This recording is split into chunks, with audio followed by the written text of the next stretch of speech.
अच्छा, मैं थोड़ा अब आगे बढ़ता हूँ, ऐसी बातें तो हमारी चलती रहेंगी।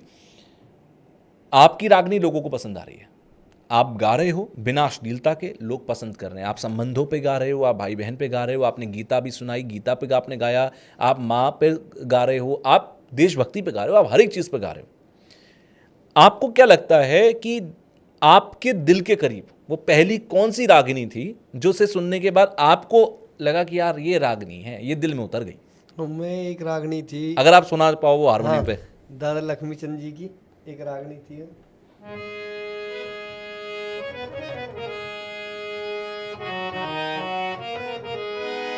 रागनी थी कि उसमें ओम का जिक्र किया गया था, ओम का। तो क्या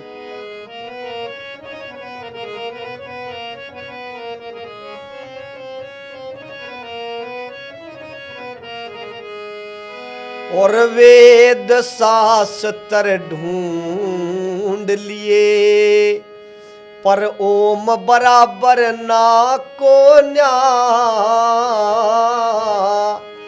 और श्रवण जैसा पुत्र जगत में, श्रवण जैसा पुत्र जगत में, कौशल्या जैसी माँ को न्या।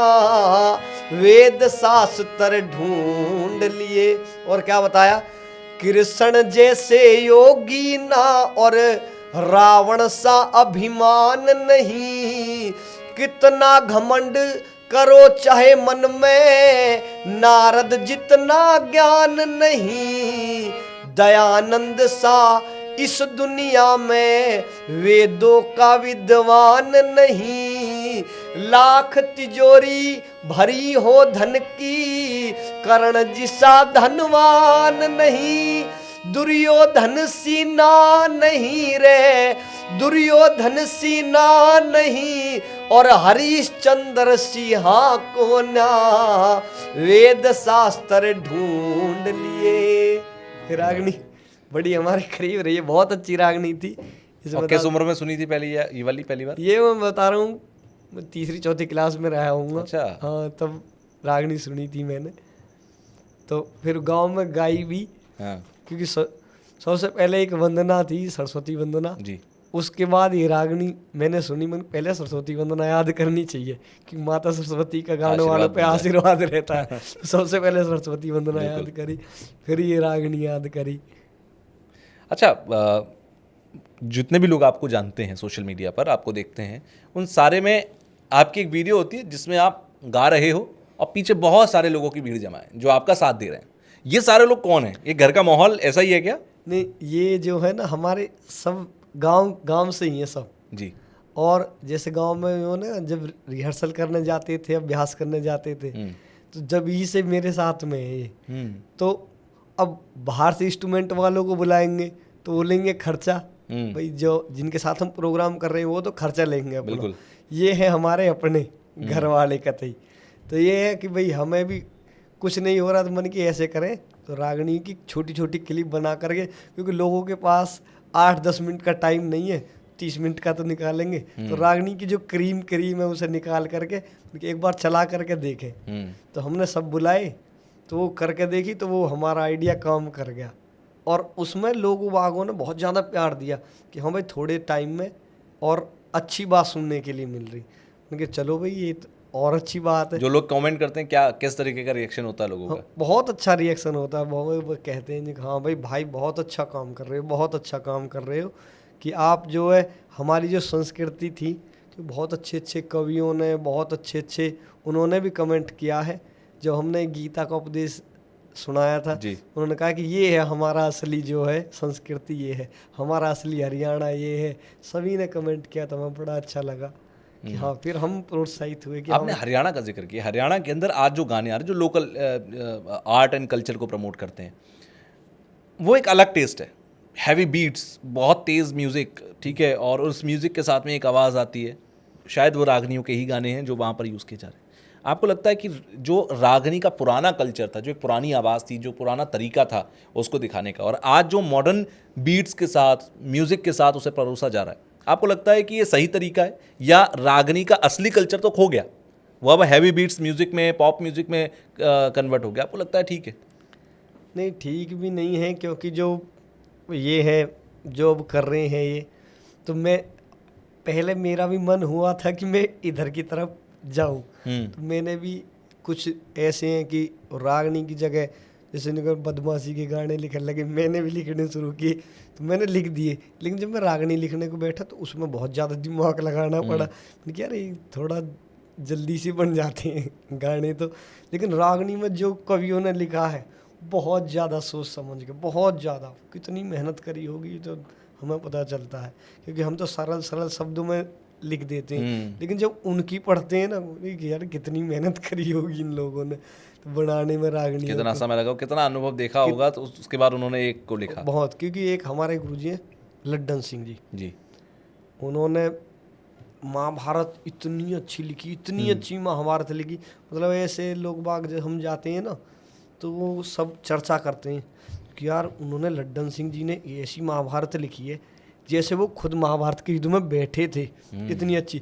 तो वहाँ पे एक उन्होंने रागनी भी लिखी थी उसकी, जब धर्मराज युधिष्ठिर के पास में दुर्योधन जा रहा है, क्योंकि माँ गंधारी ने कह दिया कि अब तेरे बचने की तरकीब बस धर्मराज युधिष्ठिर के पास है, वो बता सकता है।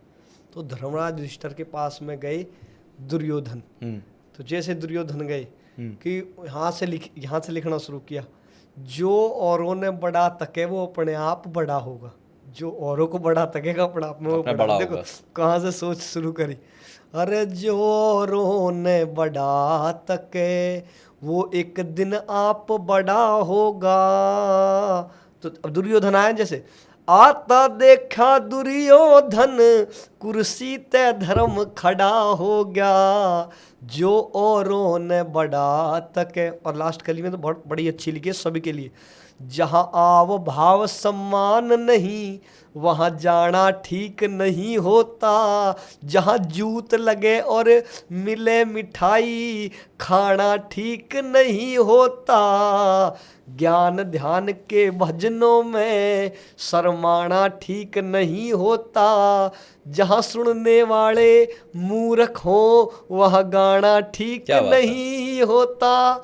कह लड्डन सिंह राज बले अब मस्ती का साज घड़ा होगा, जो औरों ने बड़ा तके। ऐसी रागनी लिखी है उन्होंने। रागनी मैं कहता हूँ, मुझे जितना पता लग रहा है, क्योंकि मैं भी रागनी के बारे में बहुत नहीं जानता। जब मैंने आपकी वीडियो देखी और आपको इन्वाइट किया तब मैंने थोड़ा पढ़ना शुरू किया। रागनी में ज्ञान, वेद, शास्त्र और वो जो कहते हैं ना फिलॉसफी, ठीक होता है, एक दर्शन होता है पूरी दुनिया का, वो छिपा हुआ है। अगर उसको भी कोई समझ ले तो उसका आधा जीवन तो वैसे ही ठीक हो जाएगा। बिल्कुल। वो रागनी जो आपने लिखी, क्योंकि आपने कहा कि आपने भी बदमाशी के भी गाने लिखने शुरू किए, उसके बाद फिर आप रागनी भी, आपके दिल के करीब वो कौन सी रागनी है जो आपको लगती है कि मैंने सबसे अभी तक की सबसे अच्छी लिखी है, जो आपको लगता है? व्यूज डजंट मैटर, किस पर व्यूज ज्यादा है किस पर नहीं आई, ये लोगों की चॉइस हो सकती है, लेकिन एक कलाकार जब दिल से लिखता है तो उसके दिल को सुकून पहुंचता है कि ये जो मैंने लिखा है ये शायद मैंने नहीं लिखा, मुझसे लिखवा लिया गया। तो एक मैंने जो ना तो यार के लिए लिखा था, वो बड़ा बहुत पॉपुलर हुआ आई थिंक। हाँ, वो तो बहुत पॉपुलर हुआ और सभी ने प्यार भी दिया है। तो हमारे यार ज्यादा हैं, तो जो सब देखते हैं ना पीछे खड़े रहते हैं, सब यार दोस्त मेरे यार दोस्त हैं। क्या बात है। और जो भी आता है, और यारी दोस्ती के लिए सब आ भी जाते हैं। यहाँ यारी दोस्ती में आते हैं सब। किसी को आज तक कुछ नहीं दिया मैंने, ना वो लेते ना हम इतना कमाते ना हम देने वाले यार दोस्तों को कौन देता है। ठीक जी। और इतने तो वहां पे खड़े रहते हैं और पूरा कमरा जो देखने वाले यारों का भरा रहता है कि हाँ भाई आनंद आ रहा है। तो उनके यारों के लिए सुनाता हूँ प्लीज। बिल्कुल। और ये उन सब यारों का ही नाम है।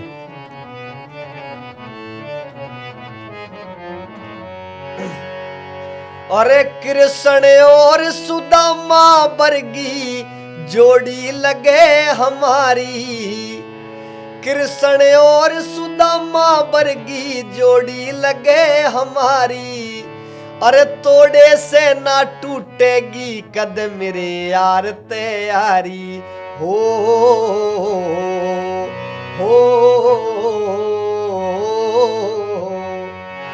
अरे यार मेरे तू मेरे जिगर का छल्ला रे,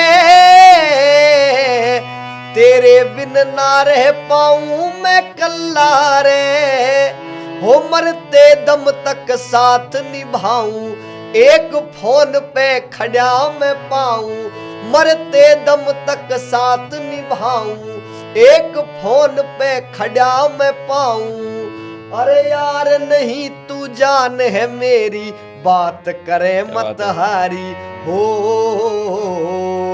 हो। अच्छा, यारी के लिए आपने जो लिखा, ठीक है, और ये जो आपने गाया, यारी को आप वैसे ही महसूस करते हो जैसा कि आपने लिखा है? हाँ दोस्ती को? बिल्कुल। सारे यार दोस्त भाई एक फोन पर खड़ा मिले। हाँ हाँ सब यार दोस्त मुझे लगता है बड़े जितने व्यूअर्स देख रहे होंगे यारी, क्योंकि आज के ज़माने में यार दोस्त अगर आपके पास इतने हैं और सब सच्चे हैं, तो ये आपकी सही दौलत यही है। बिल्कुल। क्योंकि अगर यार दोस्त आपके साथ खड़े हैं और सच्चे तरीके से सच्चा दोस्त है, तो मुझे नहीं लगता दुनिया में आपको किसी भी और की ज़रूरत पड़ती है। हाँ ये तो मैं बता रहा हूँ ना, यार दोस्त ऐसे हैं जब, अब तो खैर सब जगह सुविधा होगी कि आने जाने की, वो गाड़ी से चले जाते हैं, या मतलब ऐसी सुविधा है कि अब जी। पहुंचने के लिए वो नहीं है कि किसी के पास फोन करना ये भी आपके व्यूअर्स का प्यार है जो आपको यहाँ तक लेकर हाँ आए। हाँ। तो अब पहले तो ऐसा होती थी ना, गए अभी तो रात को 12 बजे या 1 बजे किसी ने कहीं पे भी ड्रॉप कर दिया, तो मैंने यार दोस्तों पे फ़ोन करा, भाई यहाँ खड़ा हूँ लेने के लिए आ जाओ। कितने 3-4 साल 5 साल ऐसे ही चला। वो बेचारे मोटरसाइकिल लेके जाते थे, रात को मुझे लेके आते थे, घर छोड़ते थे। तो उन्होंने बहुत ज़्यादा साथ दिया, बहुत ज़्यादा, और अब तक भी साथ हैं सभी। क्योंकि आज तक मेरी तो किसी से लड़ाई भी नहीं, लड़ाई आज तक हुई नहीं है किसी से। जो एक बार जुड़ गया यार दोस्त हो गया, वो यार दोस्त ही है आज तक भी। फ्रेंडशिप डे पे बहुत सारे लोग होते हैं जो एक दूसरे को विश करते हैं फ्रेंडशिप डे, लेकिन वो बाकी के 364 दिनों में आपके साथ हर मुसीबत में खड़े नहीं खड़े, एक फ़ोन पर आ रहे हैं नहीं आ रहे, ये सबसे मैटर करता है, सबसे ज़रूरी यही होता है। वेल, आपके जितने भी रागनियों को हम लोग सुनते हैं, उन सब रागनियों में अभी क्योंकि आप पॉपुलर हो, आप सोशल मीडिया पर पॉपुलर हो, तो लोग आपकी कामयाबी देख रहे हैं कि अरे वाह, एक बलराम बैसला है, बहुत बहुत पॉपुलर, बहुत कामयाब एक रागनी गायक है। लेकिन पीछे का एक संघर्ष होता है। अगर आप 20 साल से रागनी गा रहे हो, तो 20 साल में आप 20 साल में पॉपुलर नहीं हुए, या पॉपुलर पहले दिन से नहीं थे, आज हुए हो। तो ये 20 साल का स्ट्रगल कैसा था? स्ट्रगल तो ऐसा लोगों ने रिजेक्ट भी किया, लोगों ने ये भी कहा कि अरे दम नहीं है, लेकिन आप बढ़ते रहे, ये ऐसी भी चीज़ें हुई? हाँ ऐसी भी, क्योंकि पहले जो घर वाले थे, मैं पढ़ाई जब करता था तो घर वाले कहते थे भाई पढ़ाई कर, गाना तो होता रहेगा बाद में, ये अलग चीज़ है। बिल्कुल। तो और 10वीं क्लास तक मेरा भी यही था कि भाई पढ़ाई करूँगा, और 10वीं क्लास मैंने अपना स्कूल टॉप भी किया। अरे वाह। पढ़ाई में। तो फिर मेरा जैसे ही मैं 10वीं 11वीं में एडमिशन हुआ दादरी मीर भोज कॉलेज में, तो फिर वहाँ से मेरा थोड़ा मन इधर जाने लगा। गुरुजी के पास जाता था तो गुरुजी प्रोग्रामों में जाते थे, तो मेरा मन उधर की तरफ ज़्यादा हो गया। तो मैं 11वीं क्लास में मुश्किल से 3 या 4 दिन स्कूल गया हूँ, लेकिन स्कूल में मेरी ऐसे जानकारी हो गई थी कि महीने में 3-4 दिन जाता था, और जानकारी ऐसी होगी कि वहाँ पर जा कर के गुरुजी से कह देते, गुरुजी आपको पता ही है मैं गाँव हूँ, तो गुरुजी भी मेरा साथ दे दे करे, चल कोई बात नहीं यार, स्कूल का तो नाम कर ही रहा है। तो कभी फंक्शन होता था तो मैं फंक्शन में पहुँच जाता था, और स्कूल में मेरी सब चीज़ फ्री, पढ़ना लिखना सब चीज़, ट्यूशन वूशन तक सब फ्री, किताब काफ़ी सब फ्री थी। गाने के लिए उससे नाम चल रहा था। हाँ, कि भाई हाँ ठीक गा रहा है। तो फिर मैंने 10वीं 12वीं के बाद मैंने सोचा यार इधर भी होना चाहिए। फिर 12वीं के बाद फिर मैंने घर वालों ने कही भाई तुझे सरकारी नौकरी लगनी है चाहे कैसी भी लग, सरकारी नौकरी लगनी है। और मैंने पढ़ाई शुरू कर दी, गाना छोड़ दिया, और कोचिंग गाजियाबाद आने लगा। सुबह जाता शाम को आए कर, लेकिन मैंने CGL दिया तो CGL में प्री निकाल दिया, लेकिन मेंस नहीं निकला। CHS निकाल दिया, उसमें मेरी टाइपिंग नहीं हुई। मैंने सोचा हो सकता है भगवान तुझे संगीत इधर के ही दे रहे हैं, बिल्कुल, हाँ, कि तुम जो गा और अपनी संस्कृति है बढ़ा और भगवान का नाम लो। तो मन की ठीक है, मन की फिर घर वालों से मैंने कह दिया, मन की मेरा जो मन है इधर है, क्योंकि अब मैं इधर भी रहूँ इधर भी रहूँ, उस कंटिन्यूसली तो मुझ पर हो ना पाता, और गाने में छोड़ नहीं सकता क्योंकि गाना तो मेरे अंदर रम गया था ना। तो फिर मैंने गाने को तो मैं छोड़ नहीं सकता, और गाने पढ़ाई में बिल्कुल रेगुलरिटी तो चाहिए कि हाथ का हर काम में, तो रेगुलरिटी रह नहीं पाती थी। और रात को आदमी गाने के लिए जा रहा, पूरी रात गा रहा, फिर वो पढ़ेगा क्या। अब तो फिर मैंने इधर की तरफ अपना वो मोड़ दिया, चलो ठीक है। वो बड़े संघर्ष भरे दिन है कि किराए को पैसे ना होए करे, जाए करे। वहाँ से मैं प्रोग्राम वालों ने कह दिया कि भाई चलो प्रोग्राम में चल रहे हैं। तो परी चौक हमारे यहाँ से ग्रेटर नोएडा में हाँ बहुत पॉपुलर। थोड़ी 15-20 किलोमीटर दूर है। जी। तो वहाँ से पहले घर से आते थे पैदल वैदल आगे, या कोई मिल गया तो उसे हाथ दे के आगे दादरी तक, दादरी से फिर सूरजपुर, सूरजपुर से फिर परी चौक जाए करे। तो रुपए तो रहते नहीं थे। और उस जमाने में परी चौक भी इतना डेवलप वाला एरिया नहीं था, वहाँ पर आना जाना भी इतना आसान नहीं था। हाँ तो फिर जब कोई कहता था कि भाई किराया, मैंने कि जी स्टाफ है वो कहते काय का स्टाफ है, किताब विताब ही नहीं। मैंने कि जी वैसी स्टाफ है, रुपया ही नहीं है जब वो कहते चल ठीक है, कोई कह देता था, कोई उतार देता था। मैंने कि चलो ऐसे बड़े संघर्ष भरे दिन रहे।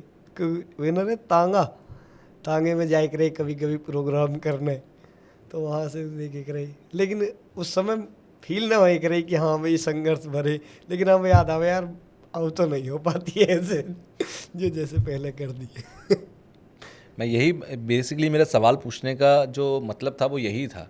होता क्या है कि हर इंसान को कामयाबी दिखती है, और कामयाबी देखकर इंसान कहता है अरे बलराम बैंसला अगर कामयाब हो सकते हैं ना, मैं भी कल को कामयाब हो जाऊंगा। लेकिन वो ये नहीं देखता कि वहाँ तक पहुँचने के लिए बलराम बैंसला ने कैसे कैसे सफ़र तय किया, क्या क्या चीज़ों को छोड़ा है। तब बलराम बैंसला आज इंस्टाग्राम, यूट्यूब, फेसबुक या दुनिया के अंदर जो रागनी को फैला रहे हैं वो इतने पॉपुलर हुए। अगर आपको ये क्लिप पसंद आई है तो आप इसका पूरा पॉडकास्ट जरूर देखिएगा। उसका लिंक आपको डिस्क्रिप्शन बॉक्स में मिल जाएगा, और वहां जाकर आप उस लिंक पर क्लिक करके फुल पॉडकास्ट को देखिए, एंजॉय कीजिए। कमेंट बॉक्स में मुझे जरूर बताइएगा कि आपको जो कुछ पॉडकास्ट में बताया गया वो कितना सटीक, कितना बेहतर, कितना नॉलेजेबल लगा, आपकी लाइफ में कितना वैल्यू एडिशन इसका हुआ। तो पूरा पॉडकास्ट देखकर फीडबैक देना बिल्कुल मत भूलिएगा।